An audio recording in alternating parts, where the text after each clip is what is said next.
Hey everyone, welcome to Neil Talks. My name's Neil, and it's time to talk The Expanse.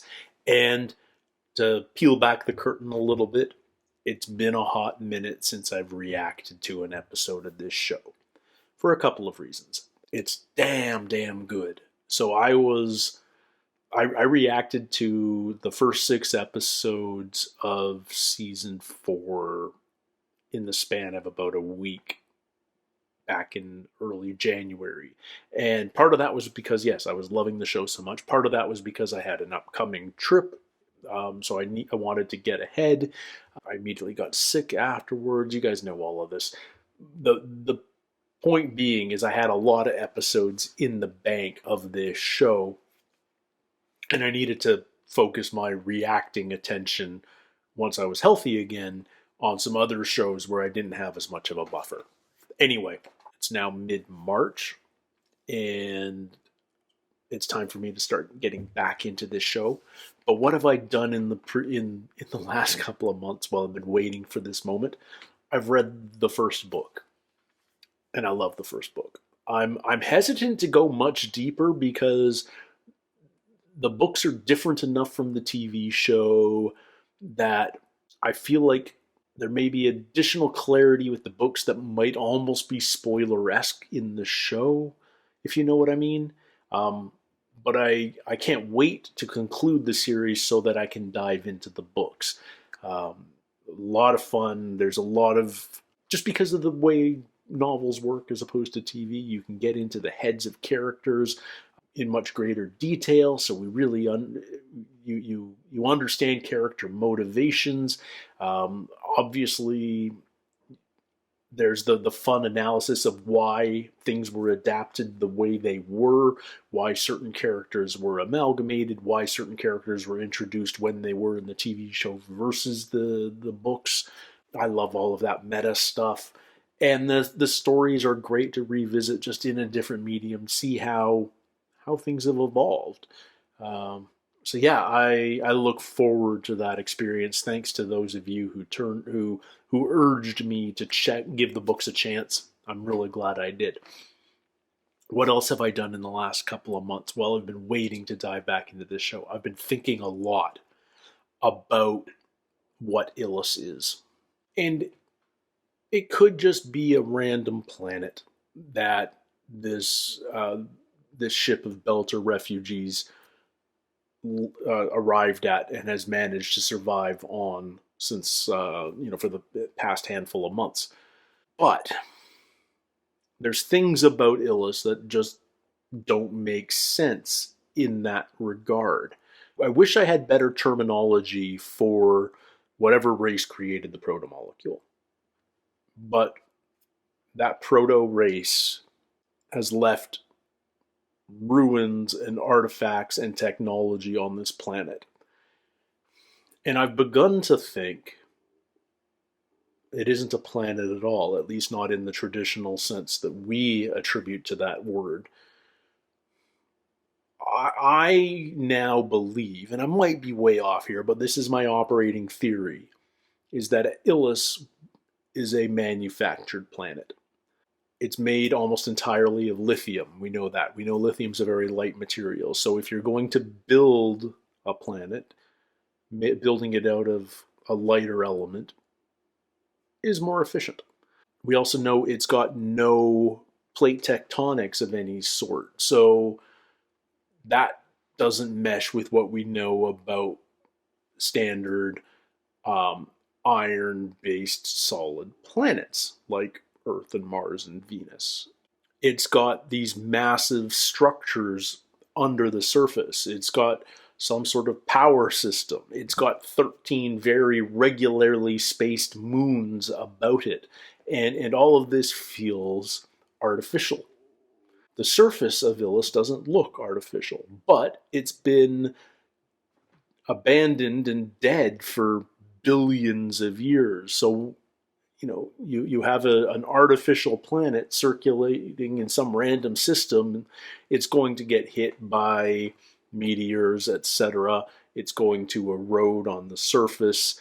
It's going to accumulate soil and dust and debris. And over billions of years, if it has an atmosphere, there's going to be water and erosion, and it's going to end up maybe looking like Illis does now. Life is going to evolve on its own if you give it enough time in that Cinderella zone of planets with an atmosphere. This is my operating theory. This is sort of what extreme archaeology. This is what a relic, a manufactured artifact, looks like after being left alone in space for a billion plus years. But that, of course, begs the question: what did the proto race build it for? What is its function? Miller's not telling us. Miller just used Holden to unlock it, to turn it on, but to what end exactly, we don't know. But I think we're going to be finding out pretty soon. And it's going to be up to us to, if not stop it, at least escape it. Yeah, that's where we're at right now, guys. Beyond that, I have no idea. I'm loving this season. It feels so different from the first three seasons.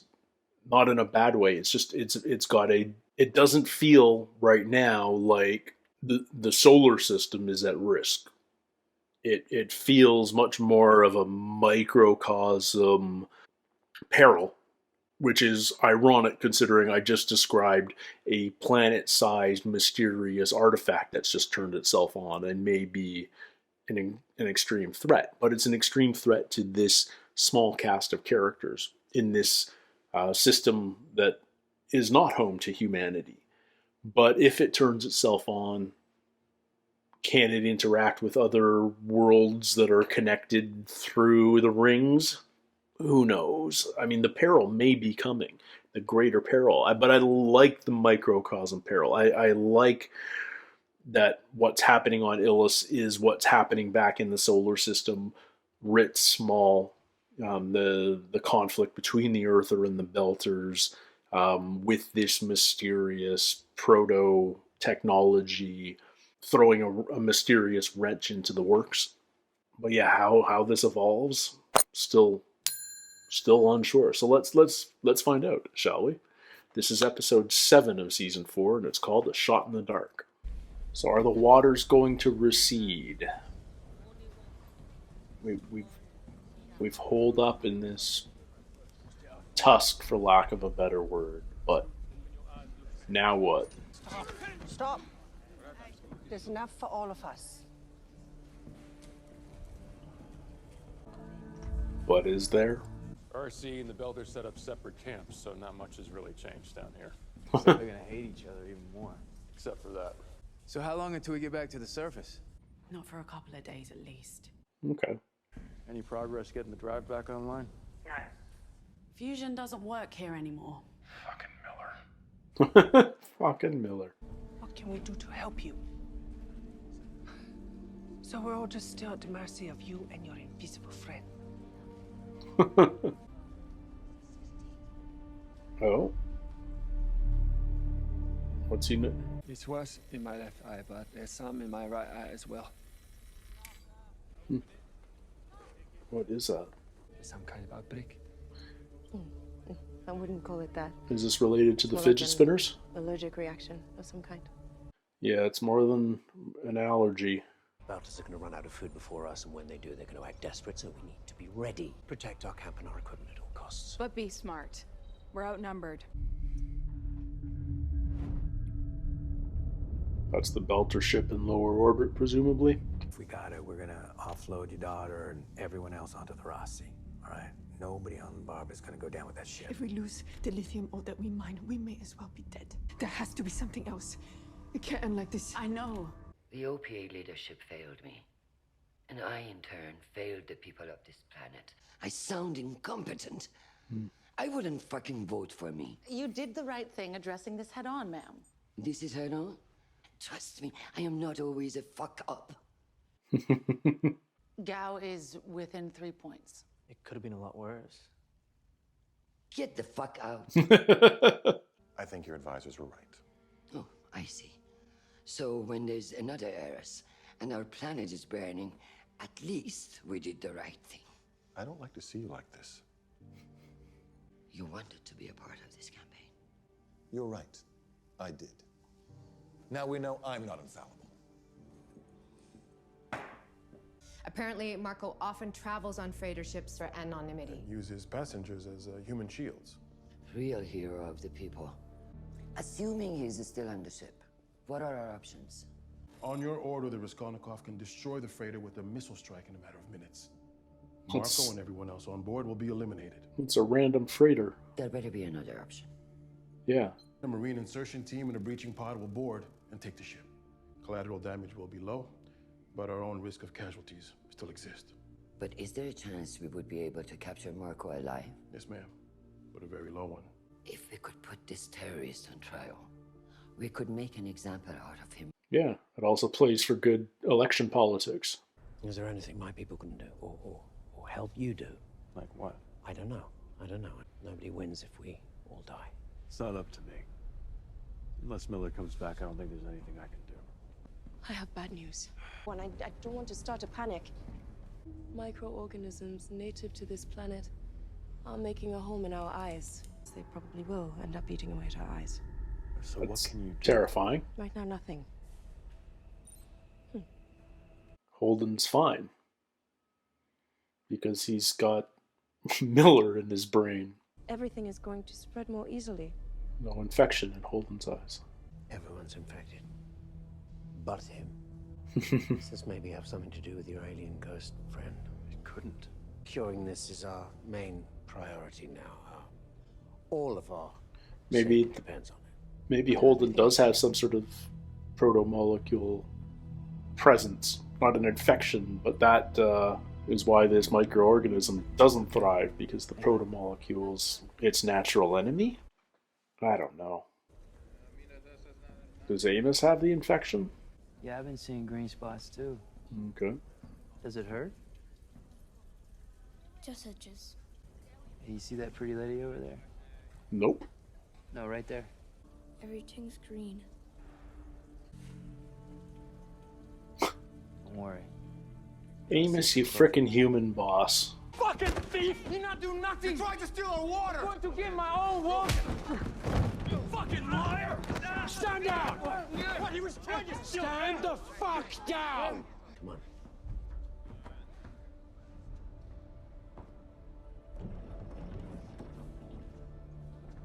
What the hell? Murtry? At some point, you know, we're gonna have to kill some of these people.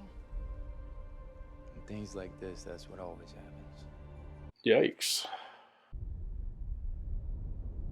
I love the design of these ships. They're just so... They look so frickin' functional. Trust me, this is a better education than any university could give you.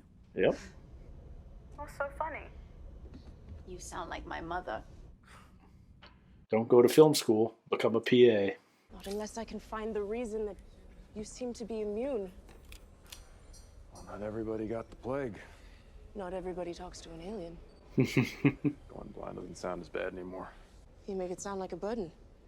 You're being given knowledge and answers that humans have only dreamt about. I've also been given horrific nightmares and visions of death I can never unsee.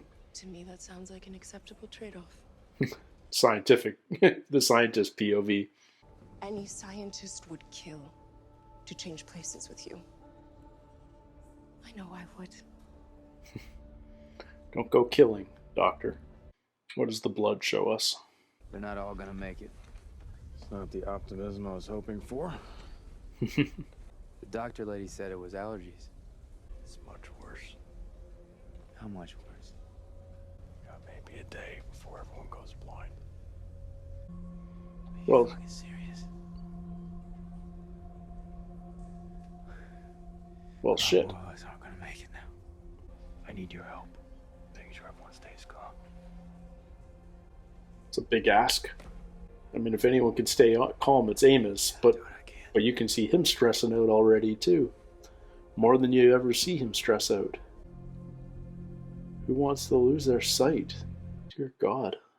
I thought surprise visits were against the rules. Fuck their rules. I'm in charge, and I wanted to see my husband. What is so urgent? I'm sorry. Oh. I was overstressed. She brought the teacher an apple. The woman who didn't even want this job in the first place? You're right. I never did. I blame it on the goddamn ring. That's how I'm feeling right now. Because you're scared for the planet? Or because you're not in control of the outcome? Both of those things. Would losing be so bad? I don't know. Which is what scares me. That's why I need to win. I can't be right if I don't. How far are you willing to go to find out? As far as I have to. I love the honesty in their relationship. I had a family back on Mars. What happened to them?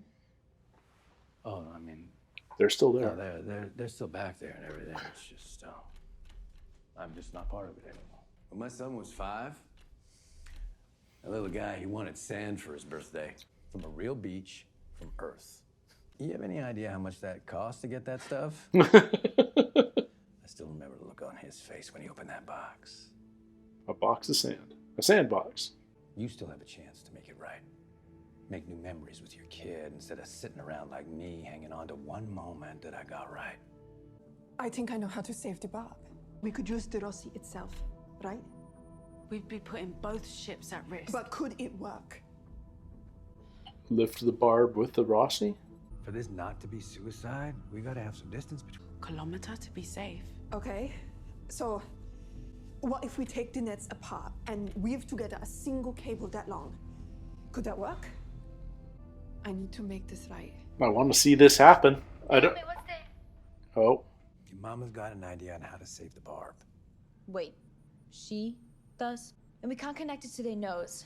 Our center of mass has changed because of all the lithium we're carrying. We need to build a gantry to provide a height to counterbalance everything. Okay. Kid's thinking like an engineer. I love smart characters. We need to maintain peace with the Belters. So we know Dr. Okoye can treat us, and that means we're gonna need to share our food and water. That's why you stopped the fight. Yeah. This thing could go sideways. The guy's very easily. smart. Strategic. If we wait out these settlers, this planet's ours. We have to silence Holden now. Oh. You seen Liam? He's on water purification duty until further notice. I've been spilling blood my entire career and making others rich of it. My contract will give me 1% of the claim value after all the Belters have gone. Oh. Now, if we can control the technology that Holden activated, this planet is worth hundreds of billions more. Sounds like you're finally getting what you're owed. We're getting what we're owed. There's more than enough for the both of us. And for everyone who helps It's us about do greed. what needs to be done. You've never had to pay for my loyalty. Well, I thought so too. Amos is not a problem. I'd like to think that she's more torn, but I'm afraid she isn't. Okay, Liam's dead. Body in the water. Is he killed, or is the infection gone too far? We're assuming he's been killed, but I'm not sure that that's the case. Everybody stay the fuck back! Stay the fuck back! What? Yeah. What are you doing? You killed my friend, you fucking piece of shit, skinny! How does that feel? How the fuck does that feel? He dies, you die. You got 3 seconds. Wait, I can't protect you like this. 2. Put your fucking gun down or I'll shoot you myself!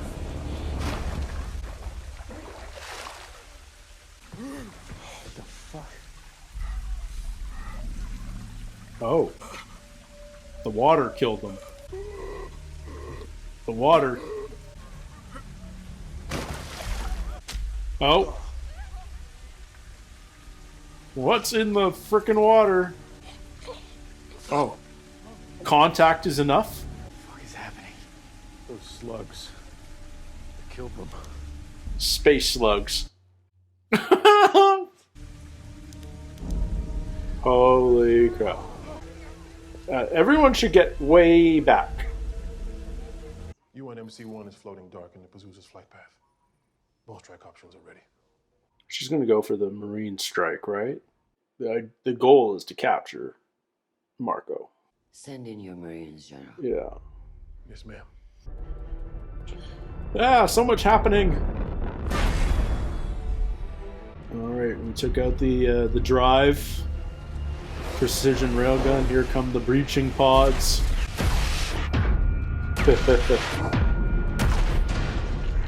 Oh boy, this is so Zero Dark 30. But there's civilians on this freighter, right? No threat, no threat, no threat. I like the HUD display where we're doing the visual search. Where is he?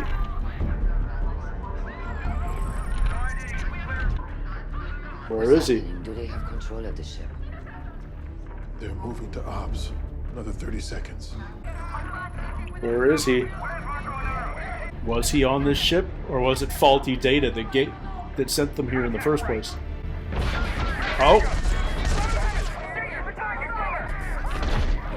Oh, jeez.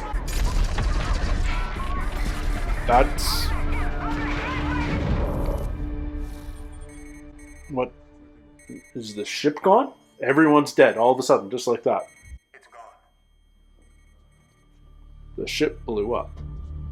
Did they blow self-destruct?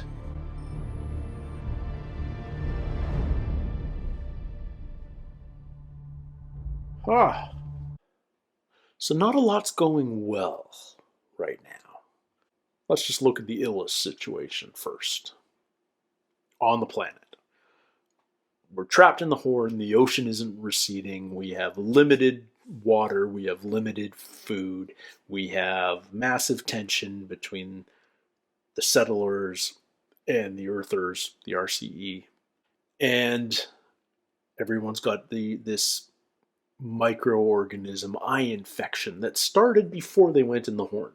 But it's become much more widespread and exacerbated since they went underground into these shelters. It feels like it's related to these poisonous slugs that were just revealed in the final moments there at the little water reservoir.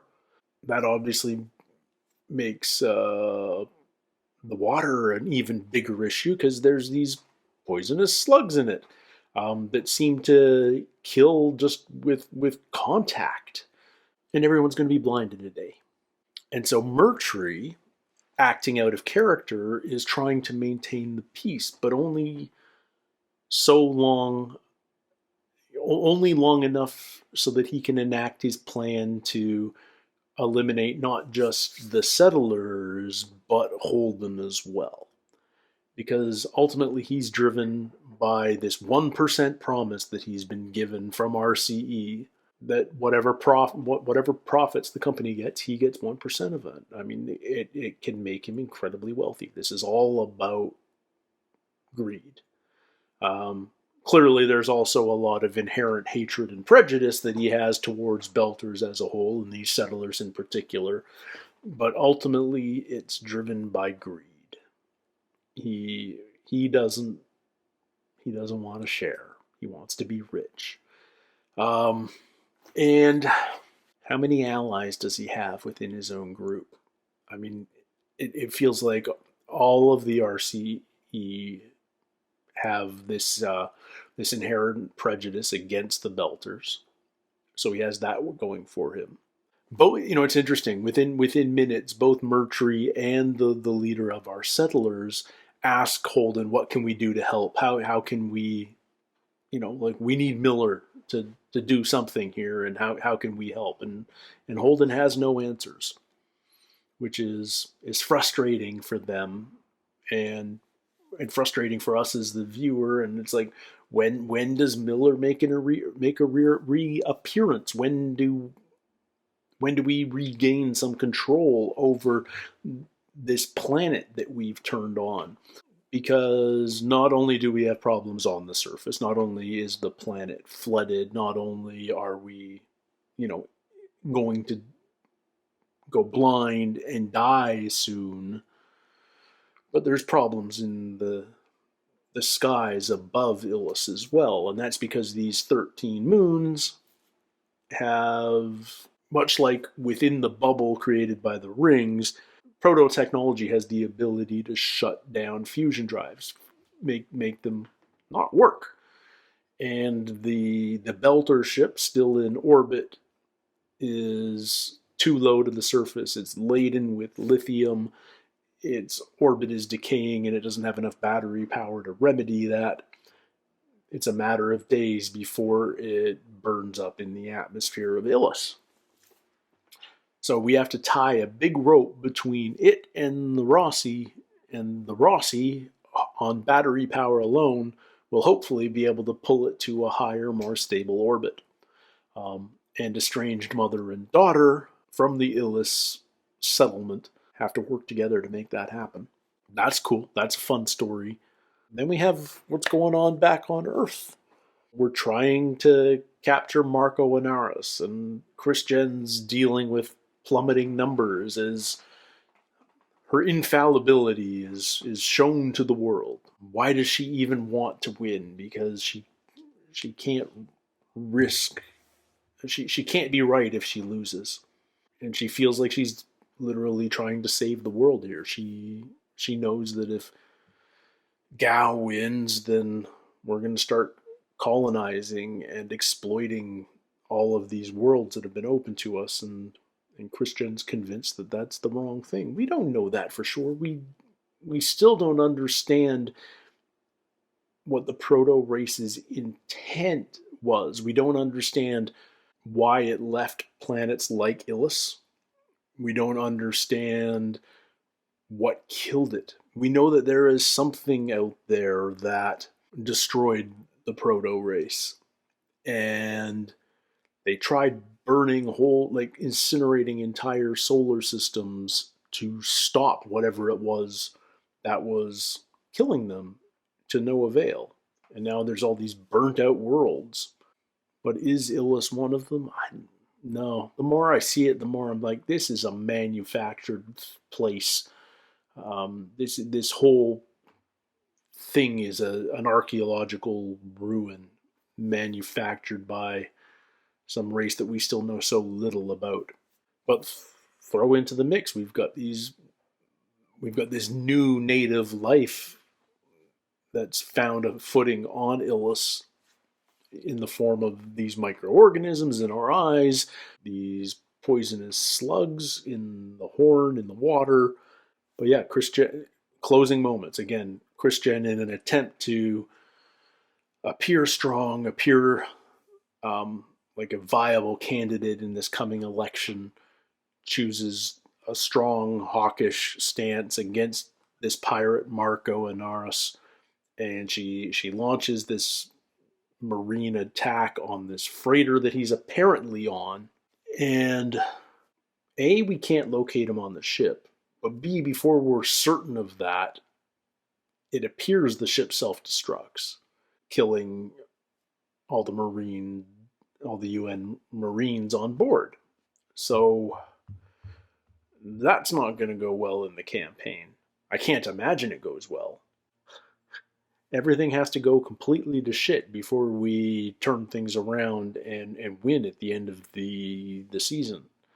So we've got a lot to overcome in the next 3 episodes. And I don't know how we're going to do it, but I can't wait to find out.